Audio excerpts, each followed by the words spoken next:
대구시가 공무원들의 노후된 의자를 바꾸고 있는데 담당 부서가 특정 업체의 의자만 권유한 사실이 드러나 무리를 빚고 있습니다. 오늘 새벽 구미에서 음주운전 차량이 앞서가던 차를 들이받아 화재가 발생하면서 4명이 숨지는 안타까운 사고가 발생했습니다.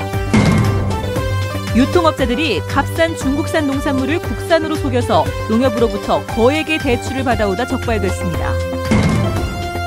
지역인재 채용에 인색하다는 비난을 받아오던 김천혁신도시 공공기관들이 올해부터 지역인재 채용을 늘리기로 해 관심이 쏠리고 있습니다. 네, 여러분 안녕하십니까? 대구 경북 소식 전해드립니다.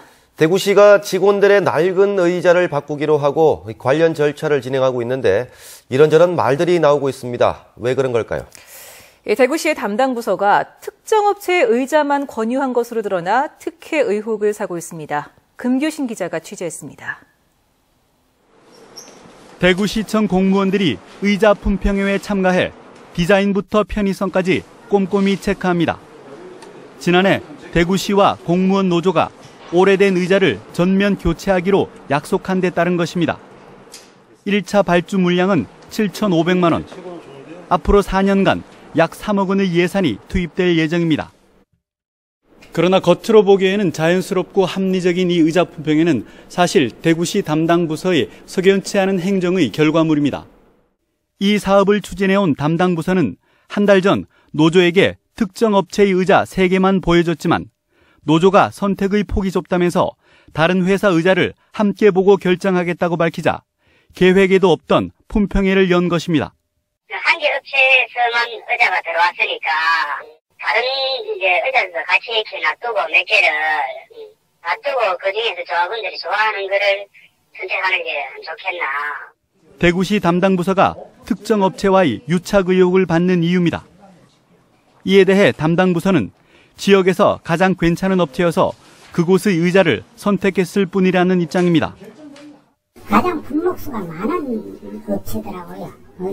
지역 업체 중에서 과장님이 추천을 받으시더라고요. 더욱 문제는 품평회가 졸속으로 이루어지다 보니 관리하는 사람도 없이 의자만 전시해 두었고 품평회 결과를 어떻게 반영하겠다는 구체적인 계획도 없습니다. 도움이 해서 제품 중에서 선택받은 거 봐가면서 이제 반반으로 할지 안 그러면 조금 차이를 둘지. 대구시 석연찮은 구매 행정에 또 다른 이유가 있는 것은 아닌지 의혹이 커지고 있습니다.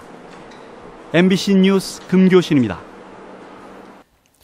전국의 혁신도시 가운데 김천혁신도시에 입주한 공공기관들이 지역 인재를 뽑는데 가장 인색하다는 비난을 받고 있습니다.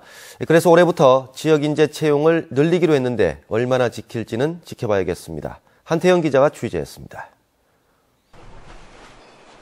지난해 7월 말 기준으로 김천혁신도시에 입주한 공공기관의 지역 인재 채용률은 0.8%로 전국 혁신도시 가운데 꼴찌를 기록했습니다. 이런 가운데 지난해 6월 김천혁신도시에 둥지를 튼 교통안전공단이 지난해 말 지역 인재 7명을 뽑았습니다. 전체 채용 인원 가운데 10% 수준입니다. 지난달 김천으로 본사를 옮긴 한국도로공사 역시 지역 인재를 별도 채용하겠다고 밝혔습니다.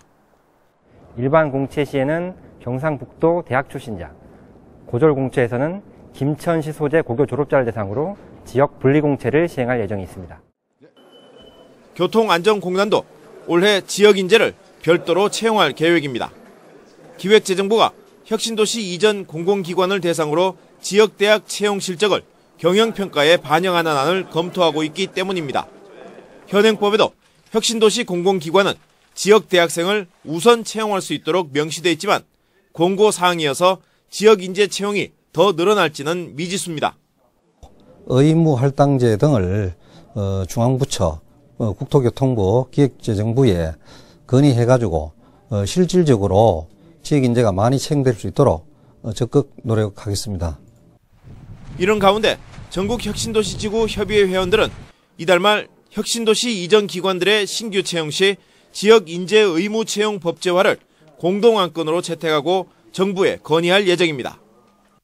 이전 기관들의 지역인재 채용이 늘어나기 위해서는 지역대학들도 이전 기관들이 요구하는 맞춤형 인재 양성에 보다 적극적이고 세심한 관심을 가져야 할 것으로 보입니다. MBC 뉴스 한태현입니다.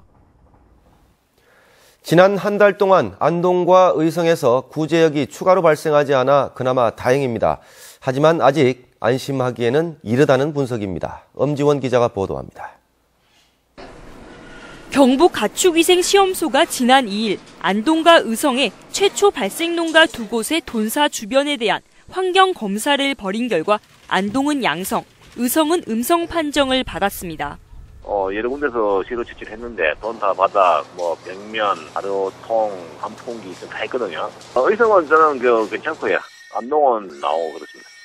그러니까 안동의 경우 여전히 농장 주위에 구제역 바이러스가 잔존한다는 것. 구정 전 이동 제한 조치 해제를 기대했던 안동시의 기대는 물거품이 됐습니다. 안타깝게 양성이 나왔습니다. 지금 하고 있는 상태 그대로 발생 농장에서 이동 통제를 하고 3주 후에 환경검사를 실시하게 됩니다. 반면에 의성 최초 발생 농가는 이동 제한 조치가 풀리고 일주일 후 가축 재입식 조사에 들어가지만 이 또한 제한적 해제에 불과합니다. 환경검사는 마지막 매몰 3주가 지나서야 가능하기 때문에 의성의 또 다른 발생 농가의 경우 기한이 도래하는 다음 주 희비가 갈리게 됩니다. 이 가운데 지난달 30일과 이달 1일 영천의 발생 농가에선 추가로 돼지 162마리가 의심축으로 판명났고 어제 경기도 안성에 이어 이천에서도 소구제역 확진 판정을 받는 등 구제역 사태는 좀처럼 수그러들지 않고 있습니다. MBC 뉴스 엄지연입니다. 다음 달 11일 제1회 전국 동시조합장 선거를 앞두고 불탈법 행위가 기승을 부리자 중앙선거관리위원회 김용희 사무총장이 오늘 대구와 경북 선관위를 잇따라 방문해 돈선거 척결을 강조했습니다. 김용희 사무총장은 경북은 전국에서 가장 많은 185개 조합에서 선거를 치르는 만큼 단속에 심혈을 기울여 동시조합장 선거를 공정하고 깨끗하게 치르고 올해를 돈선거 척결의 원년으로 삼아 내년 총선까지 분위기를 이어나가자고 말했습니다. 대구지방고용노동청에 따르면 현재 대구 경북의 체불 사업장은 만여 곳에 930억 7천만 원으로 지난해보다 200억 원이 증가해 역대 최고를 기록했고 임금이나 퇴직금을 못 받은 노동자도 2만 2천여 명으로 집계됐습니다. 체불 원인은 사업장 경영 악화가 56%로 가장 많고 도산과 폐업이 28%를 차지했다며 설 명절 전 2주간을 체불임금 청산 집중 지도기간으로 정하고 단속에 나섭니다. 오늘 새벽 구미에서 음주운전 차량이 앞서가던 차를 들이받아 4명이 숨졌습니다. 가해 차량은 외제차였고 피해 차량은 국산 경차였는데 불이 나서 인명피해를 키웠습니다. 양관희 기자가 보도합니다. 외제 승용차가 앞서가던 경차를 들이받습니다. 경차는 오른쪽으로 튕겨나가고 외제차는 중앙분리 화단을 넘은 뒤 맞은편에 주차된 차량 3대를 들이받고 도로 한복판에 멈춰섭니다.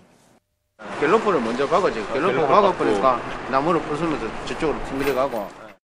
그 충격으로 경차가 도로 옆으로 튕겨나가 인도에 있던 전봇대를 들이받았습니다. 경차가 불에 휩싸이면서 운전자 35살 주모 씨와 함께 타고 있던 여성 3명이 현장에서 숨졌습니다. 피해 여성의 신원은 아직 파악되지 않고 있습니다. 사고를 낸 38살 임모 씨는 혈중 알코올 농도 0.154%의 만취 상태였습니다. 임 씨는 가벼운 상처를 입어 병원에서 치료를 받고 긴급 체포됐습니다. 경찰은 차에 난 불로 숨진 여성 3명의 시신이 많이 훼손돼 유전자 감식을 통해 신원을 확인할 방침입니다. MBC 뉴스 양관입니다. 유통업체들이 포대가리로 중국산 농산물을 국산으로 속여 팔다가 종종 적발되곤 하는데요. 이런 수법으로 수억 원대의 대출 사기를 한 40대가 붙잡혔습니다. 권윤수 기자입니다. 창고에 탈곡하지 않은 기장이 포대째 쌓여 있습니다. 농협이 지난 2012년 47살 홍모 씨에게 4억 3,800여만 원을 빌려주면서 담보로 잡은 것입니다. 하지만 농협은 대출 상환일이 되어도 홍 씨가 돈을 갚지 않자 시중에 기장을 팔려고 했는데 뜻밖의 국산 가격의 4분의 1 수준인 중국산이라는 걸 알게 됐습니다. 그 당시 당시 취급자도 이게 국내산인가 외국산인가도 모르는 상태에서 국내산 약간 말만 듣고 취급을 했기 때문에. 홍 씨는 대출을 목적으로 지난 2012년 11월 양곡 가공업자 김모 씨로부터 중국산 기장 11만 킬로그램을 국산으로 포대가리해 사들인 것으로 드러났습니다.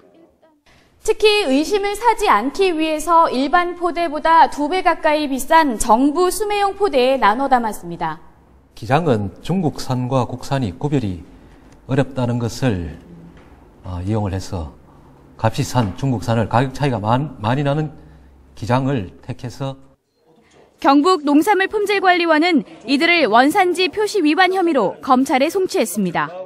농관원은 지난 2012년부터 농민들이 농산물을 담보로 대출을 받을 수 있도록 한 동산담보법이 시행됨에 따라 비슷한 수법이 기승을 부릴 것으로 보고 단속을 강화할 방침입니다. MBC 뉴스 권윤수입니다. 대구 고등법원은 지난해 7월 16년 전 대구에서 발생한 황산 테러 사건을 검찰이 불기소 처분하자 고 김태한 군의 부모가 제기한 재정 신청을 기각했습니다. 대구 고등법원은 신문 결과 용의자로 지목된 이웃 주민 A씨를 범죄와 연결할 만한 증거를 찾지 못해 기각했다고 밝혔는데 태완군 부모가 재항고를 포기할 경우 이 사건은 공소시효가 끝난 영구 미제 사건으로 남게 됩니다. 대구지방검찰청 형사 4부는 송전탑 건설에 반대하는 청도 주민들에게 돈 봉투를 돌린 혐의로 이모 전 청도경찰서장을 불구속 기소했습니다. 검찰에 따르면 이 전 서장은 지난해 9월 한국전력이 마련해준 돈 100만 원에서 500만 원씩을 청도 각북 주민 7명에게 나눠주고 한전 등으로부터 100만 원의 뇌물을 받은 혐의를 받고 있습니다. 검찰은 또 이 전 서장에게 뇌물을 준 혐의로 한전 차장급 직원 1명과 시공사 직원 2명을 불구속 기소했는데 조사 결과 한전은 시공사로부터 명절 인사비와 휴가비 명목의 뇌물을 정기적으로 받은 것으로 드러났습니다. 300의 고장 상주에서 국내외로 반출된 문화재가 얼마나 되는지 혹시 아십니까? 확인된 것만 무려 16,000점이 넘는다고 합니다. 그래서 문화재 환수 운동이 벌어지고 있습니다. 이정희 기자가 보도합니다. 전 세계에서 가장 많은 동양 유물을 소장하고 있는 프랑스 국립 김해박물관. 팔뚝이 43개나 되는 고려시대 천수 관음상은 국내엔 단 한 점도 없는 전형적인 밀교 불상으로 국보급 문화재로 평가받고 있습니다. 바로 상주 동방사에서 출토됐습니다. 육지의 이순신으로 불리는 임진왜란 명장 정기룡 장군의 400년 된 투구는 일본으로 반출됐습니다. 일제시대 상주경찰서장으로 있던 일본인이 가져간 것으로 추정됩니다. 정의동 씨가 일본 가서 소유자한테 전화를 확인하려고 하니까 전화를 안 받더라 하는 까지만 들었지. 17세기 상주 읍성 지도는 추적 끝에 최근 소장자를 확인했습니다. 현재까지 상주에서 외부로 반출된 문화재는 확인된 것만 16,288점, 이 중 25점은 해외로 반출됐습니다. 반출된 상주 문화재를 되찾기 위해 최근 발족한 상주문화재 환수추진위원회는 먼저 해외나 개인이 소장하고 있는 문화재부터 찾아오기로 했습니다. 우리 지역에서는 그동안에 이 분야에 대해서는 전혀 백지 상태였습니다. 그래서 바깥에 나가 있는 우리 문화재를 찾아와가지고 우리 후손에게 영원히 상주 유산으로 물려주려고 노력을 하고 있습니다. 기초지자체 단위에서 민간 차원의 문화재 환수 추진 단체를 조직하고 반출 문화재 목록을 체계적으로 정리한 사례는 이번이 처음입니다. 환수 추진위는 1차적으로 올 연말까지 상주 성도와 정기룡 장군 투구 환수에 나설 계획입니다. MBC 뉴스 이정희입니다. 대구시 체육회는 올해 처음으로 공모제로 바뀐 사무처장에 최근 대구시를 퇴직한 권오춘 전 자치행정국장을 선임했다고 밝혔습니다. 체육회 관계자들은 권 국장이 명퇴 이후 체육회 사무처장으로 간다는 소문이 파다한 상태여서 많은 체육계 인사들이 출마를 포기했다면서 사실상 낙하산 인사라고 주장하고 있지만 대구시는 정당한 인선이라고 밝혔습니다. 대구참여연대는 오늘 성명을 내고 대구시의회 임시회에서 3명의 전직 대통령 합동기념관 건립 사업을 대구시에 건의한 박일환 시의원을 규탄했습니다. 참여연대는 내란의 주동자로 처벌받은 전두환, 노태우 전 대통령과 긴급 조치로 헌법을 무력화한 박정희 전 대통령의 기념관을 만들자는 것은 시민들을 우롱하는 것이라며 박 의원에게 제안을 취소하고 시민들에게 사과하라고 촉구했습니다. 다음은 희망 2015 나눔 캠페인에 성금을 보내주신 분들입니다. 경산시 암양면 주식회사 3원에서 200만 원, 주식회사 정한그린 이우옥 씨가 100만 원을 보내주셨습니다. 고맙습니다. 경상북도가 오는 8월 21일부터 59일 동안 열리는 경주 실크로드 문화대축전 알리기에 본격적으로 나섭니다.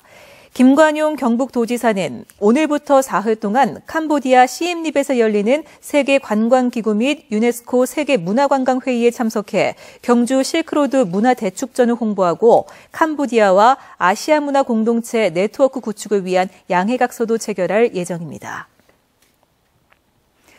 대한전문건설협회 경상북도회는 오늘 호텔 인터불고에서 제30회 정기총회를 열고 지난해 결산안과 올해 사업계획 및 예산안을 각각 심의 의결했습니다.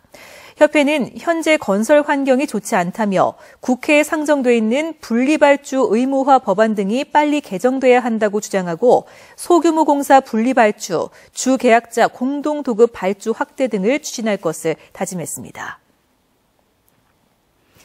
경상북도는 설 명절을 맞아 오는 17일까지 전통시장 장보기 캠페인을 벌이기로 하고 도청과 시군 공무원, 산하기관 단체 임직원 3만 명이 전통시장을 찾아 제수용품과 명절 선물을 구입하고 온누리 상품권 10억 원어치도 구매할 예정입니다.